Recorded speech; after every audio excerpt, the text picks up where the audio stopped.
Дараагийн мэдээлэл. Ойрын өдрүүдэд Улаанбаатар хотод эрсгүйтерч шөндөө хасах 30 хэмд авч хүйтэрж байгаа. За энэ үеэр зарим иргэн жолооч нарын автомашин тоглож хөлдөж хасахгүй байх тохиолдол гардаг. Тэгвэл манай сурвалжлах баг Хуваарь бизнес эрхлэгч Эрдэнэ сайхныг сурвалжлаа. За түүний хувьд өдөрт тоглож хөлдсөн гэх онцтой 4-5 автомашин асааж үйлчилдэг байна.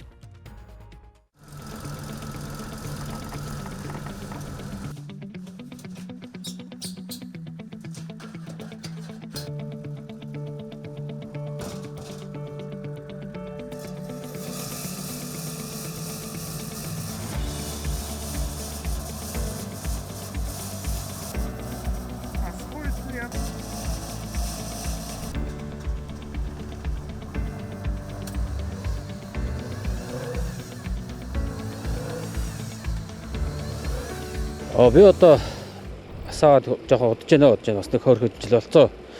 Тэгээ яг нэг хуучин нэг такси баазад их олон жил явсан. 19-50 таксинд ер нь бол нэг өдөрт 5 маам дуудлага найдвартай авна. Хүүт үед бол холбогч хэрэгтэй болно. Одоо энэ пуучин бай бас батарей зөхөх гэдэг тустай юм байгаа. Ер нь нэлээд олон юм байна. Багц сайтай байж л асаана. Ер нь бол жоохон механик одоо юу н ойлголт маш сайн байх хэрэгтэй. Машиныхаа одоо жишээлбэл одоо юу гэдэг. Би болохоор яг нэг такси баазаас 4 машин гаргасан болохоор тэрнийхээ үндсэн дээр үндэслэл одоо сүүлийн 2 жил яг нь хайбрид машин руу орж байгаа. Ер нь бол одоо нэг сүүлүүд хөлж байгаа батарей зөхнөж яриад байгаа шүү дээ. Тэрийг бол хийж байгаа. Түүний хувьд такси компанид ажилладаг байхдаа техникийн тусламжийн үйлчилгээ үзүүлдэг байсан. Мөн автомашины засварыг өөрөө хийдэг нь ийм төрлийн ажил хийх боломжийг олгожээ. Гэхдээ зарим тохиолдолд хүндэг эмтэлтэй автомашин таарах, цаг хугацаа их зарцуулах гэд олон хүндрэл гардаг байна. Хамгийн гол нь өөрт нь итгэж дуудлага өгсөн үйлчлүүлэгчийн автомашиныг асааж өгөх нь нэр төрийн хэрэг байдаг гэдгийг хэлж байлаа.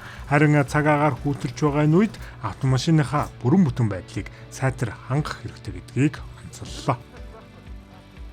Захлагч надууд нь одоо энэ ингээд моторчнаар бас буудан болохгүй бол тэгэл хамтрал яриад тэгэл анхны хүнтэйг яаж тогсон тэр мөнгөө л авах шүү. Тэгэл 2 бол 2 бол 3 бол 3 гал тэгжил аваа. Жолооч нарт анчид яг одоо тухайн үед үйлчлэгээ сайн хийдэг машиныхаа тэггүй бол тэгэл манисыг дуудаж штэ манис тэгэл очил хасаач л гэж.